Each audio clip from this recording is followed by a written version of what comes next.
दोस्तों, हमारे चैनल पर आपका स्वागत है। आज मैं प्रेमचंद द्वारा स्वरचित उनकी कहानी ईदगाह पढ़ने वाली हूँ। तो आइए पढ़ते हैं ईदगाह। रमज़ान के पूरे 30 रोज़ों के बाद ईद आई है। कितना मनोहर, कितना सुहावना प्रभाव है। वृक्षों पर अजीब हरियाली है, खेतों में कुछ अजीब रौनक है, आसमान पर कुछ अजीब लालिमा है। आज का सूरज देखो, कितना प्यारा, कितना शीतल। यानी संसार को ईद की बधाई दे रहा है। गांव में कितनी हलचल है। ईदगाह जाने की तैयारियां हो रही हैं। किसी के कुर्ते में बटन नहीं है। पड़ोस के घर में सुई धागा लेने दौड़ा जा रहा है। किसी के जूते कड़े हो गए हैं, उनमें तेल डालने के लिए तेली के घर पर भागा जाता है। जल्दी जल्दी बैलों को सानी पानी दे दो। ईदगाह से लौटते लौटते दोपहर हो जाएगी। 3 कोस का पैदल रास्ता, फिर सैकड़ों आदमियों से मिलना भेंटना, दोपहर के पहले लौटना असंभव है। लड़के सबसे ज़्यादा प्रसन्न हैं। किसी ने एक रोज़ा रखा है, वो भी दोपहर तक, किसी ने वो भी नहीं। लेकिन ईदगाह जाने की खुशी उनके हिस्से की चीज़ है। रोज़े बड़े बूढ़ों के लिए होंगे, इनके लिए तो ईद है। रोज़ ईद का नाम रटते थे, आज वह आ गई। अब जल्दी पड़ी है कि लोग ईदगाह क्यों नहीं चलते। इन्हें गृहस्थी चिंताओं से क्या प्रयोजन। सेवैयों के लिए दूध और शक्कर घर में है या नहीं, इनकी बला से ये तो सेवैयाँ खाएंगे। वह क्या जाने कि अब्बा जान क्यों बदहवास चौधरी कायम अली के घर दौड़े जा रहे हैं। उन्हें क्या खबर कि चौधरी आंखें बदल ले तो यह सारी ईद मुहर्रम हो जाए। उनकी अपनी जेबों में तो कुबेर का धन भरा पड़ा हुआ है। बार बार जेब से अपना खजाना निकाल कर गिनते हैं और खुश होकर फिर रख लेते हैं। महमूद गिनता है 1, 2, 10, 12। उसके पास 12 पैसे हैं। मोहसिन के पास 1, 2, 3, 8, 9, 15 पैसे हैं। इन्हीं अनगिनती पैसों में अनगिनती चीज़ें लाएंगे, खिलौने, मिठाइयाँ, बिगुल, गेंद और जाने क्या क्या।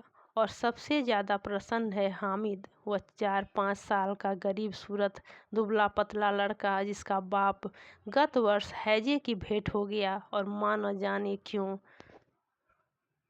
पीली होती होती एक दिन मर गई। किसी को पता क्या बीमारी है, कहती तो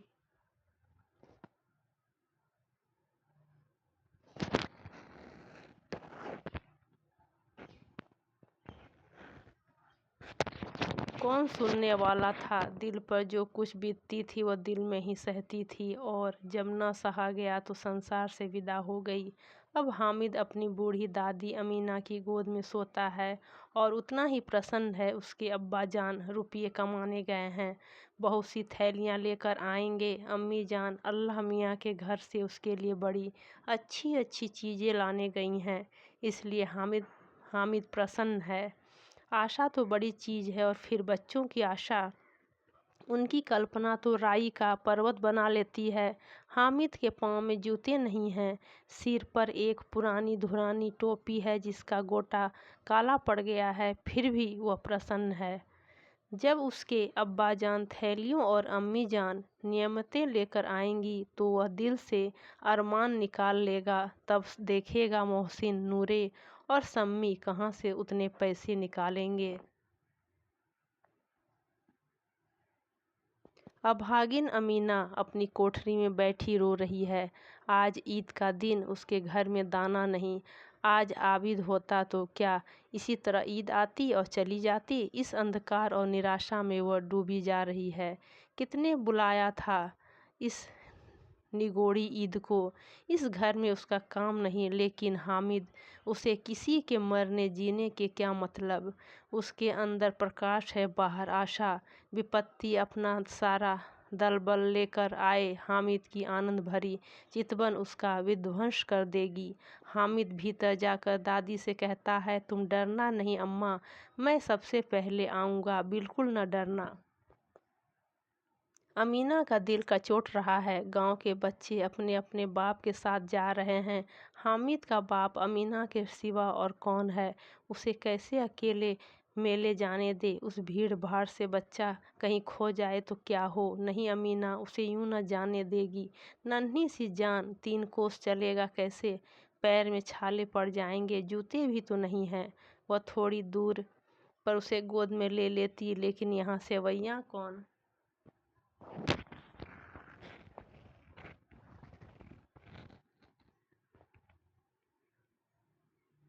पकाएगा? पैसे होते तो लौटते लौटते सब सामग्री जमा करके चटपट बना लेती। यहाँ तो घंटों चीज़ें जमा करते लगेंगे। मांगे का ही तो भरोसा ठहरा। उस दिन फहीमन के कपड़े सिले थे, 8 आने पैसे मिले थे। उस अठन्नी को ईमान की तरह बचाती चली आती थी इसी ईद के लिए। लेकिन कल ग्वालन सिर पर सवार हो गई तो क्या करती? हामिद के लिए कुछ नहीं है तो 2 पैसे का दूध तो चाहिए ही। अब तो कुल 2 आने पैसे बच रहे हैं। 3 पैसे हामिद की जेब में, 5 अमीना के बटुए में। यही तो विसात है। और ईद का त्यौहार अल्लाह ही बेड़ा पर लगाए। धोबन और नाइन और मेहत रानी और चूड़िहारिन सभी तो आएंगी। सभी को सेवैयाँ चाहिए और थोड़ा किसी को आँखों नहीं लगता। किस किस से मुंह चुराएगी? और मुंह क्यों चुराए? साल भर का त्यौहार है। जिंदगी खैरियत से रहे, उनकी तकदीर भी तो उसी के साथ है। बच्चे को खुदा सलामत रखे, ये दिन भी कट जाएंगे। गांव से मेला चला और बच्चों के साथ हामिद भी जा रहा था। कभी सब के सब दौड़कर आगे निकल जाते, फिर किसी पेड़ के नीचे खड़े होकर साथ वालों का इंतजार करते। यह लोग क्यों इतना धीरे धीरे चल रहे हैं? हामिद के पैरों में तो जैसे लग गए हैं, पर लग गए हैं। वह कभी थक सकता है। शहर का दामन आ गया।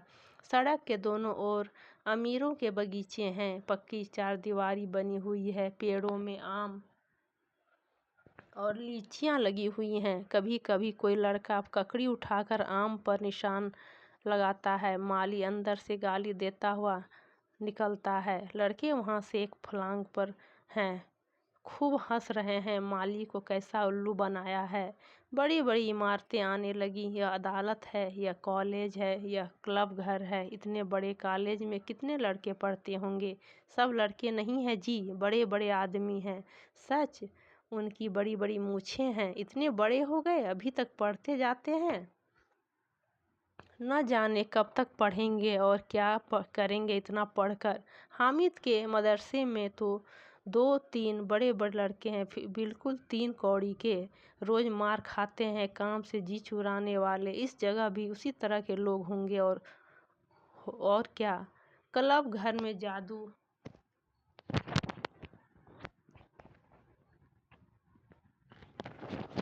होता है। सुना है यहाँ मुर्दों की खोपड़ियाँ दौड़ती हैं और बड़े बड़े तमाशे होते हैं, पर किसी को अंदर नहीं जाने देते। और वहाँ शाम को साहब लोग खेलते हैं। बड़े बड़े आदमी खेलते हैं, मूछों दाढ़ी वाले, और मेमें भी खेलती हैं। सच, हमारी अम्मा को यह दे दे, क्या नाम है, बैट, तो उसे पकड़ ही न सके, घुमाते ही लुढ़क जाए। महमूद ने कहा, हमारी अम्मी जान का तो हाथ कांपने लगे, अल्लाह कसम। मोहसिन बोल, चलो मनो आटा पीस डालती है।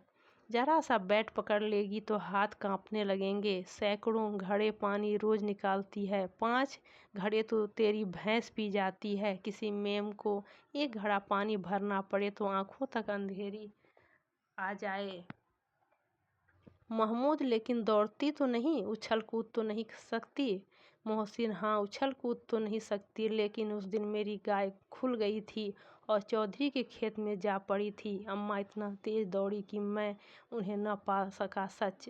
आगे चल। हलवाइयों की दुकानें शुरू हुई। आज खूब सजी हुई थी। इतनी मिठाइयाँ कौन खाता? देखो न, एक एक दुकान पर मानो मनो होगी।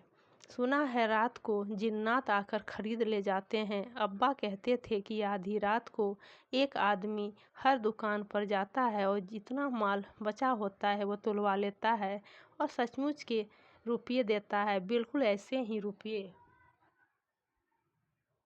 हामिद को यकीन न आया, ऐसे रुपये जिन्नात को कहाँ से मिल जाएंगी।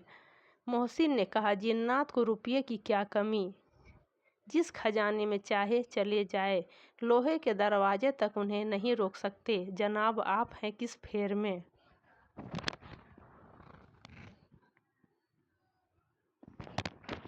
हीरे जवाहरात तक उनके पास रहते हैं। जिससे खुश हो गए उसे टोकरों जवाहरात दे दिए। अभी यहीं बैठे हैं, 5 मिनट में कलकत्ता पहुंच जाएं। हामिद ने फिर पूछा, जिन्नात बहुत बड़े बड़े होते हैं। मोहसिन, एक एक सिर आसमान के बराबर होता है जी। जमीन पर खड़ा हो जाए तो उसका सिर आसमान से जा लगे, मगर चाहे तो एक लोटे में घुस जाए। हामिद, लोग उन्हें कैसे खुश करते होंगे, कोई मुझे यह मंत्र बता दे तो एक जिन्न को खुश कर लूं।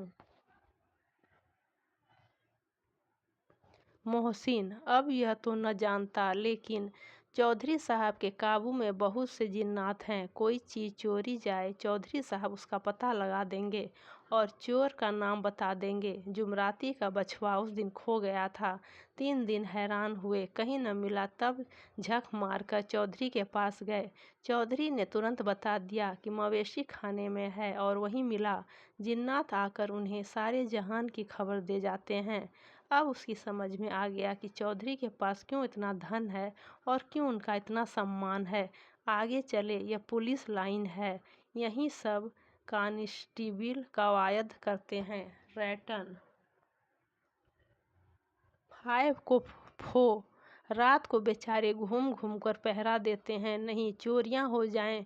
मोहसिन ने प्रतिवाद किया, यह कांस्टेबल पहरा देते हैं, तभी तुम बहुत जानते हो। अजी हजरत, यह चोरी करते हैं। शहर के जितने चोर डाकू हैं, सब इनसे मोहल्ले में जाते रहो पुकारते हैं, तभी इन लोगों के पास इतने रुपये आते हैं। मेरे मामू एक थाने में कांस्टेबल हैं, 12 रुपया महीना पाते हैं, लेकिन 50 रुपये घर भेजते हैं। अल्लाह कसम, मैंने एक बार पूछा था कि मामू आप इतने रुपये कहाँ से पाते हैं। हंस कर कहने लगे, बेटा अल्लाह देता है।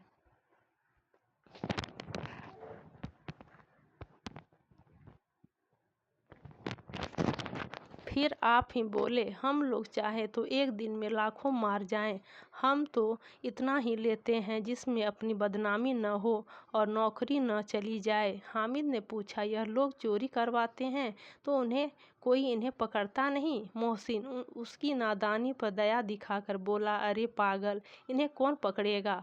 पकड़ने वाले तो यह लोग खुद हैं, लेकिन अल्लाह इन्हें सज़ा भी खूब देता है। हराम का माल हराम में जाता है। थोड़े ही दिन हुए, मामू के घर में आग लग गई, सारी लई पूंजी जल गई, एक बर्तन तक न बचा। कई दिन पेड़ के नीचे सोए, अल्लाह कसम पेड़ के नीचे। फिर न जाने कहाँ से 100 कर्ज लाए तो बर्तन भाड़े आए। हामिद, 100 तो 50 से ज़्यादा होते हैं। कहाँ 50, कहाँ 100। 50 एक थैली भर होता है, 100 तो 2 थैलियों में भी न आए। अब बस्ती घनी होने लगी, ईदगाह जाने वालों की टोलियां नजर आने लगी, एक से एक भड़कीले वस्त्र पहने हुए, कोई इक्के तांगे पर सवार, कोई मोटर पर। सभी इत्र में बसे, सभी के दिलों में उमंग। ग्रामीणों का यह छोटा सा दल अपनी विपन्नता से बेखबर, संतोष और धैर्य में मगन चला जा रहा था। बच्चों के लिए नगर की सभी चीज़ें अनोखी थीं, जिस चीज़ की ओर ताकते ताकते ही रह जाते और पीछे से आने की आवाज़ होने पर भी न चेतते। हामिद तो मोटर के नीचे जाते जाते बचा। सहसा ईदगाह नजर आई, ऊपर इमली के घने वृक्षों की छाया है, नीचे पक्का फर्श है जिस पर जाजम बिछा हुआ है और रोजेदारों की पंक्तियां एक के पीछे एक न जाने कहाँ वक्त चली गई हैं, पक्की जगत के नीचे तक, जहाँ जाजम भी नहीं है। नए आने वाले आकर पीछे की कतार में खड़े हो जाते हैं। आगे जगह नहीं है, यहाँ कोई धन और पद नहीं देखता। इस्लाम की निगाह में सब बराबर।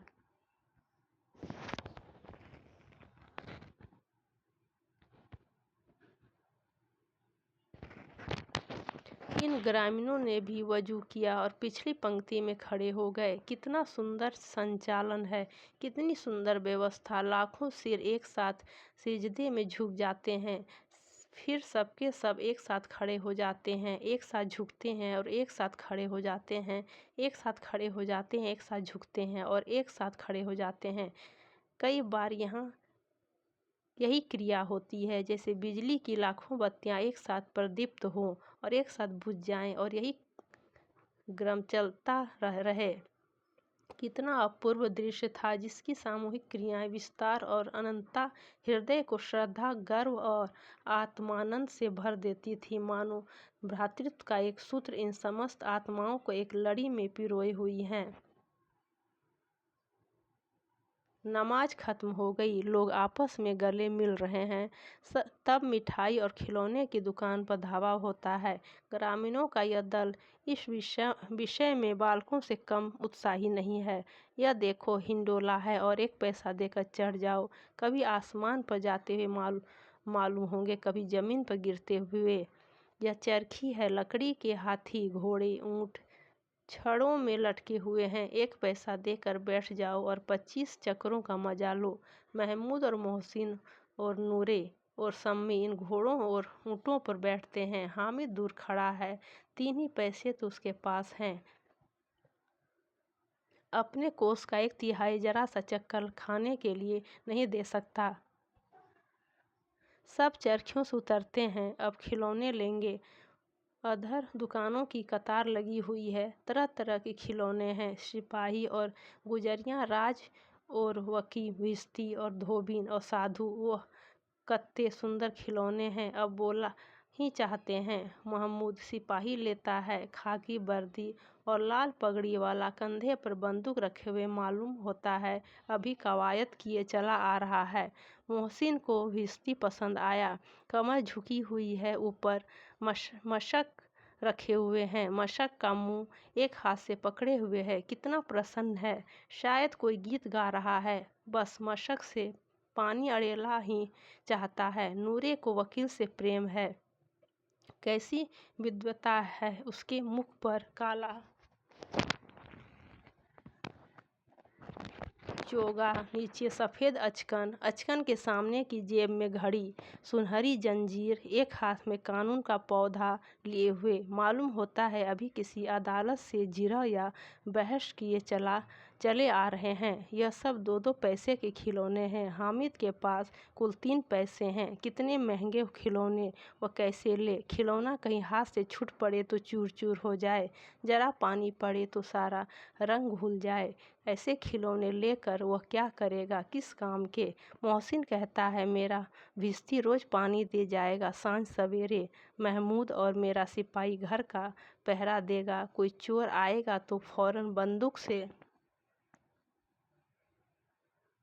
फैर कर देगा। नूरे और मेरा वकील खूब मुकदमा लड़ेगा। सम्मी और मेरी धोबिन रोज कपड़े धोएगी। हामिद खिलौनों की निंदा करता है, मिट्टी ही के तो हैं, गिरे तो चकनाचूर हो जाएं। लेकिन ललचाई हुई आंखों से खिलौनों को देख रहा है और चाहता है कि जरा देर के लिए उन्हें हाथ में ले सकता। उसके हाथ अनायास ही लपकते हैं, लेकिन लड़के इतने त्यागी नहीं होते हैं, विशेषकर जब अभी नया शौक है। हामिद ललचता रह जाता है। खिलौनों के बाद मिठाइयाँ आती हैं। किसी ने रेवड़ियाँ ली हैं, किसी ने गुलाब जामुन, किसी ने सोहन हलवा। मज़े से खा रहे हैं। हामिद बिरादरी से पृथक है, अभागे के पास 3 पैसे हैं, क्यों नहीं कुछ लेकर खाता। ललचाई आंखों से सबक और देखता है। मोहसिन कहता है, हामिद रेवड़ी ले जा, कितनी खुशबूदार है।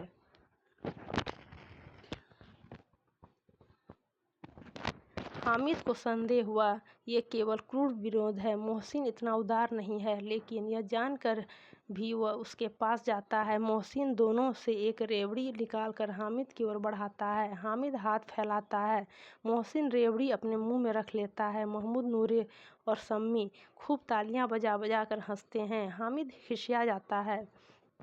मोहसिन, अच्छा अब की जरूर देंगे हामिद, अल्लाह कसम ले जा। हामिद, रखे रहो, क्या मेरे पास पैसे नहीं हैं? सम्मी, 3 ही पैसे तो हैं, 3 पैसे में क्या क्या लोगे? महमूद, हमसे गुलाब जामुन ले जाओ। हामिद, मोहसिन बदमाश है। हामिद, मिठाई कौन बड़ी नेमत है, किताब में इसकी कितनी बुराइयां लिखी हैं। मोहसिन, लेकिन दिन में कह रहे होंगे कि मिले तो खा लें, अपने पैसे क्यों नहीं निकालते? महमूद, इस समझते हैं इसकी चालाकी, जब हमारे सारे पैसे खर्च हो जाएंगे तो हमें ललचा ललचा कर खाएगा। मिठाइयों के बाद कुछ दुकानें लोहे की चीज़ों की, कुछ गिलट और कुछ नकली गहनों की। लड़कों के लिए यहाँ कोई आकर्षण न था, वे सब आगे बढ़ जाते हैं। हामिद लोहे की दुकान पर रुक जाता है। कई चिमटे रखे हुए थे। उसे ख्याल आया कि दादी के पास चिमटा नहीं है। तवे से रोटियां उतारती है तो हाथ जल जाता है। अगर वह चिमटा ले जाकर दादी को दे दे तो कितना प्रसन्न होगी, फिर उनकी उंगलियां कभी न जलेंगी। घर में एक काम की चीज़ हो जाएगी।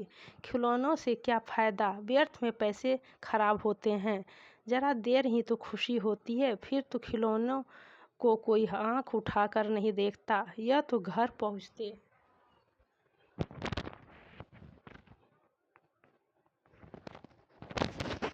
टूट फूट बराबर हो जाएंगे। चिमटा कितने काम की चीज़ है। रोटियां तवे से उतार लो, चूल्हे में सेक लो। कोई आग मांगने आए तो चटपट चूल्हे से आग निकाल कर उसे दे दो। अम्मा बेचारी को कहाँ फुर्सत है कि बाजार आए, और इतने पैसे ही कहाँ मिलते हैं, रोज़ हाथ जला लेती है।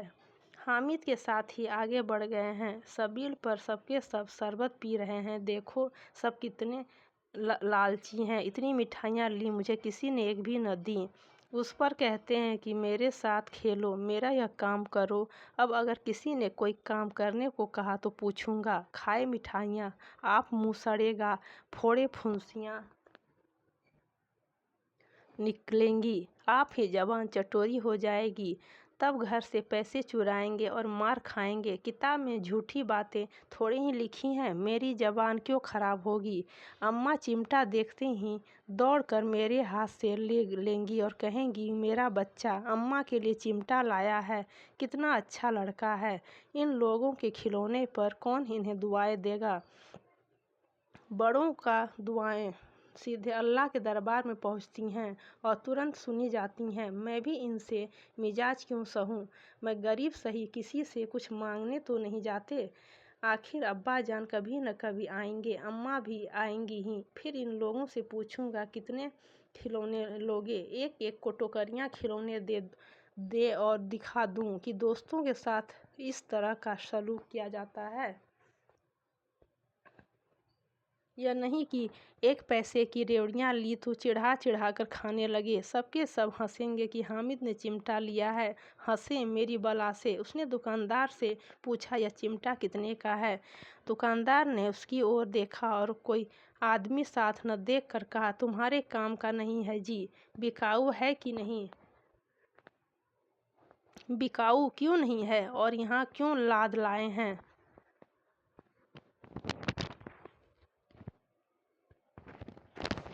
तो बताओ क्यों नहीं? कै पैसे का है? 6 पैसे लगेंगे। हामिद का दिल बैठ गया। ठीक ठीक 5 पैसे लगेंगे, लेना हो तो लो, नहीं चलते बनो। हामिद ने कलेजा मजबूत करके कहा, 3 पैसे लोगे? यह कहता हुआ वो आगे बढ़ गया। दुकानदार की घुड़कियां न सुने, लेकिन दुकानदार ने घुड़कियां नहीं दी, बुलाकर चिमटा दे दिया। हामिद ने उसे इस तरह कंधे पर रखा मानो बंदूक है और शान से अकड़ता हुआ संगियों के पास आया, जरा सुने सब के सब क्या क्या आलोचनाएं करते हैं। मोहसिन ने हंसकर कहा, यह चिमटा क्यों लाया पगले, इसे क्या करेगा? हामिद ने चिमटे को जमीन पर पटक कर कहा, जरा अपना भिश्ती जमीन पर गिरा दो। सारी पसलियां चूर चूर हो जाएं, बचा की। महमूद बोला, तो यह चिमटा कोई खिलौना है? हामिद, खिलौना क्यों नहीं है, अभी कंधे पर रखा बंदूक हो गई, हाथ में ले लिया फकीरों का चिमटा हो गया। चाहूँ तो इससे मजीरे का काम ले सकता हूँ। एक चिमटा जमा दूँ तो तुम लोगों के सारे खिलौनों की जान निकल जाए। तुम्हारे खिलौने कितना ही जोर लगाए, मेरे चिमटे का बाल भी बांका नहीं कर सकते। मेरा बहादुर शेर है चिमटा। सम्मी ने खंजरी ले ली थी, प्रभावित होकर बोला, मेरी खंजरी से बदलोगे? 2 आने की है।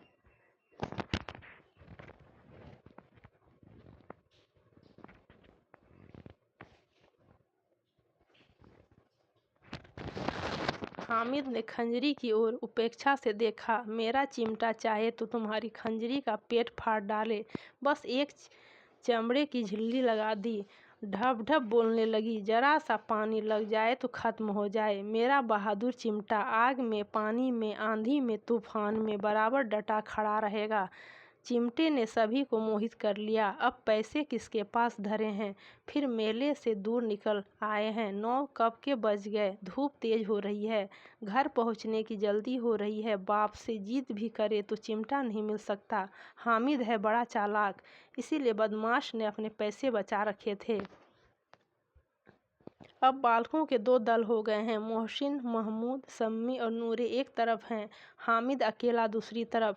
शास्त्रस्थ हो रहा है। सम्मी तो बेधर्मी का हाँ गया, दूसरे पक्ष से जा मिला, लेकिन मोहसिन, महमूद और नूरे भी हामिद से 1-1, 2-2 साल बड़े होने पर भी हामिद के आघातों से आतंकित हो उठे हैं। उसके पास न्याय का बल है और नीति की शक्ति। एक ओर मिट्टी है, दूसरी ओर लोहा। जो उस वक्त अपने को फौलाद कर रहा है वो अजय है, घातक है। अगर कोई शेर आ जाए, मियाँ भिश्ती के छक्के छूट जाएं। जो मियाँ सिपाही मिट्टी की बंदूक छोड़कर भागे, वकील साहब की नानी मर जाए, चोगे में मुंह छिपाकर जमीन पर लेट जाएं, मगर यह चिमटा, यह बहादुर, यह रुस्तमे हिंद लपक कर शेर की गर्दन पर सवार हो जाएगा और उसकी आंखें निकाल लेगा।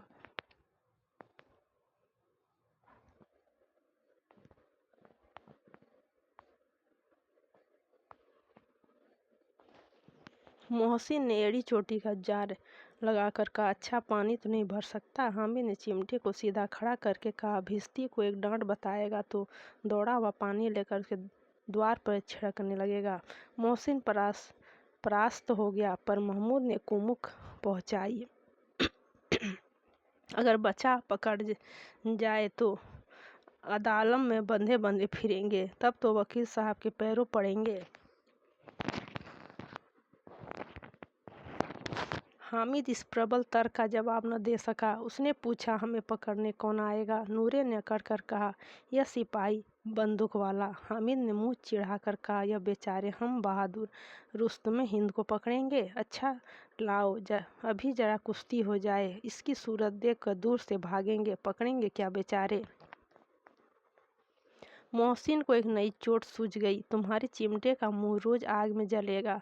उसने समझा था कि हामिद लाजवाब हो जाएगा, लेकिन यह बात न हुई। हामिद ने तुरंत जवाब दिया, आग में बहादुर ही कूदते हैं जनाब। तुम्हारे यह वकील, सिपाही और फिश्ती लैंडियों की तरह घर में घुस जाएंगे। आग में वह काम है जो यह रुस्तमे हिंद ही कर सकता है।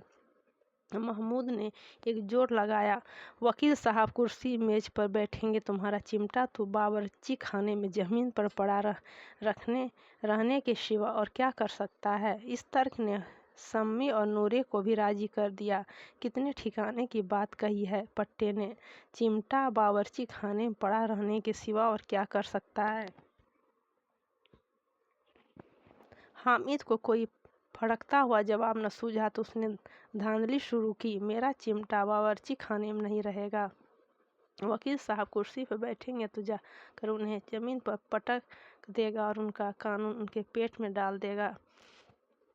बात कुछ नहीं बनी।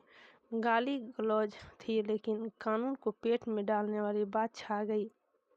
ऐसी छा गई कि तीनों सुरमा मुंह ताकते रह गए, मानो कोई थेलचा कान कौवा किसी गंडे वाले कनकौवे को काट गया हो। कानून मुंह से बाहर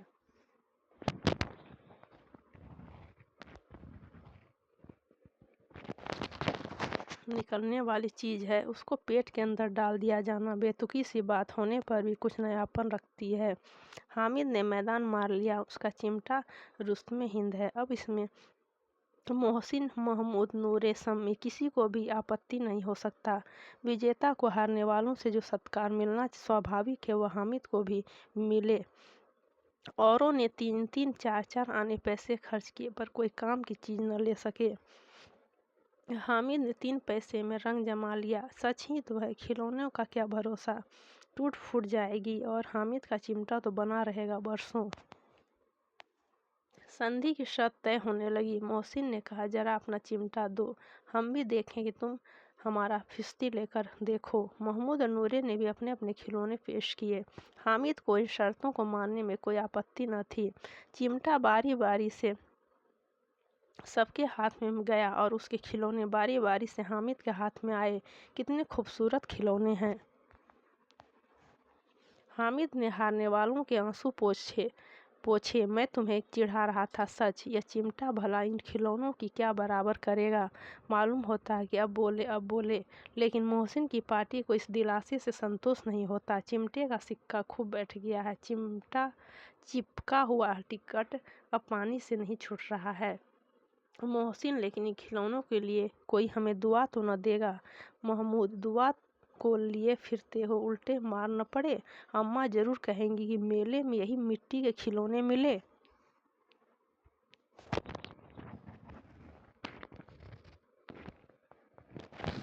हामिद को स्वीकार करना पड़ा कि खिलौनों को देखकर किसी की माँ इतनी खुश न होगी जितनी दादी चिमटे को देखकर होंगी। 3 पैसों ही में तो उसे सब कुछ करना था। उन पैसों के इस उपायों पर पछतावे की बिल्कुल ज़रूरत न थी। फिर अब तो चिमटा रुस्तमे हिंद है और सभी खिलौनों का बादशाह। रास्ते में महमूद को भूख लगी। उसके बाप ने केले खाने को दिए। महमूद ने केवल हामिद को साझी बनाया। उसके अन्य मित्र मुँह ताकते रह गए। यह उस चिमटे का प्रसाद था। 11 बजे गांव में हलचल मच गई। मेले वाले आ गए। मोहसिन की छोटी बहन दौड़कर फिस्ती उसके हाथ से छीन लिया और मारे खुशी के जा उछली तो मियाँ भिश्ती नीचे आ रहे और सुरलोक सिधारे। इस पर भाई बहन में मारपीट हुई। दोनों खूब रोए। उनकी अम्मा यह शोर सुनकर बिगड़ी और दोनों को ऊपर से 2-2 चांटे और लगाए। मियाँ नूरे के वकील का अंत उनके प्रतिष्ठानुकूल इससे ज़्यादा गौरवमय हुआ। वकील जमीन पर या ताक पर हो नहीं बैठ सकता। उसकी मर्यादा का विचार तो करना ही होगा। दीवार में खूंटियाँ गाड़ी गई, उन पर लकड़ी का एक पटरा रखा गया। पटरे पर कागज का कालीन बिछाया गया। वकील साहब राजा भोज की भांति सिंहासन पर विराजे। नूरे ने उन्हें पंखा झलना शुरू किया। अदालतों में खर की टट्टियाँ और बिजली के पंखे रहते हैं, यहाँ मामूली पंखा भी न हो। कानून की गर्मी दिमाग पर चढ़ जाएगी कि नहीं।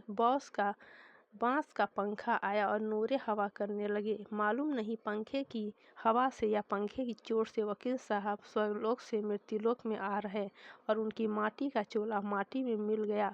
फिर बड़े जोर शोर से मातम हुआ और वकील साहब की अस्थियां घूरे पर डाल दी गई।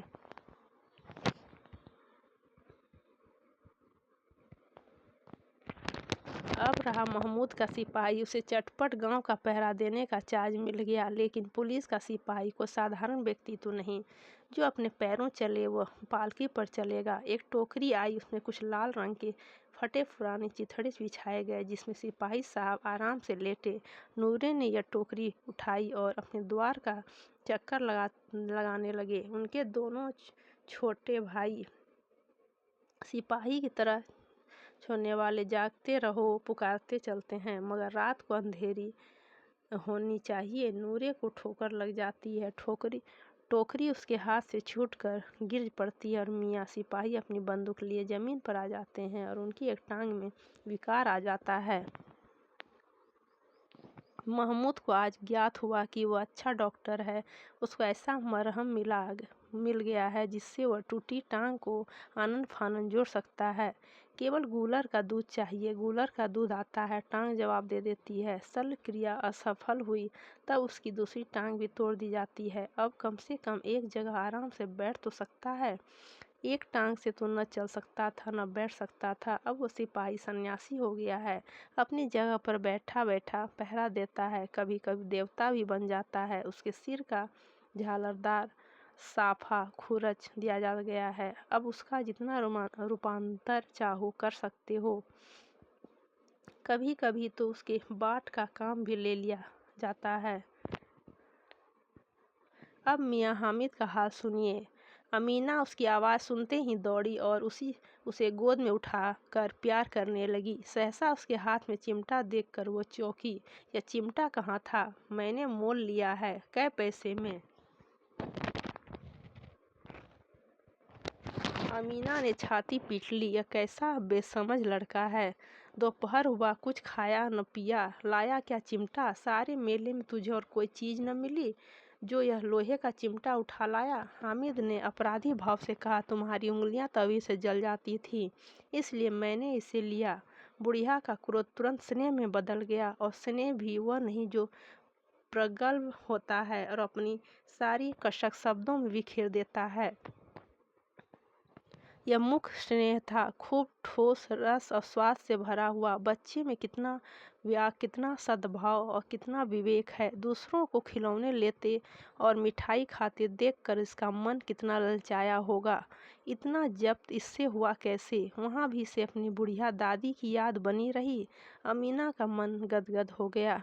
और अब एक बड़ी विचित्र बात हुई, हामिद के इस चिमटे से भी विचित्र। बच्चे हामिद ने बूढ़े हामिद का पाठ खेला था। बुढ़िया अमीना बालिका अमीना बन गई। वह रोने लगी, दामन फैलाकर हामिद को दुआएं देती जाती थी और आंसू की बड़ी बड़ी बूंदें गिराती जाती थी। हामिद इसका रहस्य क्या समझता?